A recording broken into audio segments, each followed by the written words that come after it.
हमारे पास ये जो 5 ओहम रेजिस्टेंस है इसको हमने वोल्टेज में कन्वर्ट करना है, क्योंकि मैंने कहा था ना हमने इन सबको जो है वोल्टेज में कन्वर्ट करना है। तो 5 जो ओहम रेजिस्टेंस है, सबसे पहले हम देखेंगे इसके सबसे नियरेस्ट करंट कितना है। तो इसका जो सबसे नियरेस्ट करंट है वो इस लूप में वो क्या है, I2। तो हमारे पास करंट की वैल्यू भी है, रेजिस्टेंस की भी है, तो हम वोल्टेज सोर्स निकाल सकते हैं ना, जो इस बात को जो है आपस में मिलाएगा। तो वो वोल्टेज क्या होगा हमारे पास, V is equal to 2 multiply by 5 is equal to 10 volt.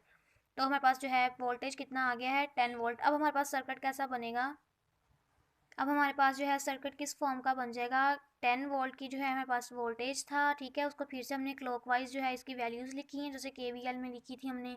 यहाँ पे हमारे पास दो टर्मिनल्स थे A और B, तो हमने लिखा minus V Thevenin plus 10 is equal to 0 और V Thevenin is equal to 10।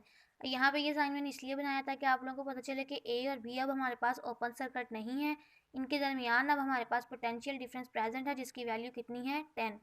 अब जो है स्टेप 3 में हम लोग क्या करेंगे, again remove load resistance and replace all the active sources bye their internal sources, कि दोबारा से जो है लोड रेजिस्टेंस रिमूव कर दें और जितने भी हमारे पास एक्टिव सोर्सेज हैं, एक्टिव सोर्सेज मैंने लास्ट में एक्सप्लेन किया था ये क्या होते हैं, तो जितने भी हमारे पास एक्टिव सोर्सेज हैं उन सबको जो है उनकी इंटरनल रेजिस्टेंस से जो है सॉल्व कर दें, रिप्लेस कर दें।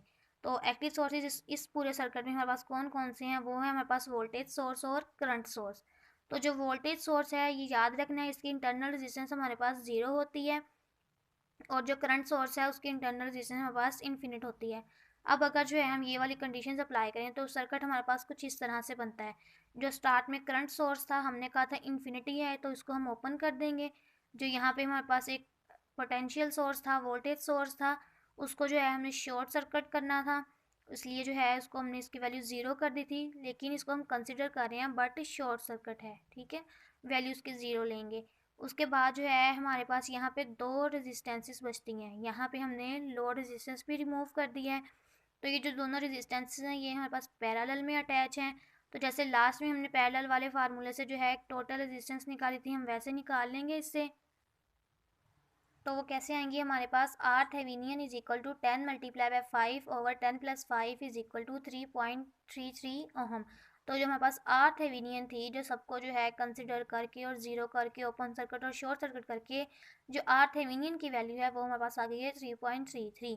अब हमारे पास आ जाता है, अब हमारे पास वी थेवेनियन भी आ गया है और आर थेवेनियन भी आ गया है। अब हमारे पास जो है इस पूरे कम्प्लेक्स सर्किट में से जितना भी करंट आई जो है आई थेवेनियन फ्लो कर रहा है हम इजीली निकाल सकते हैं।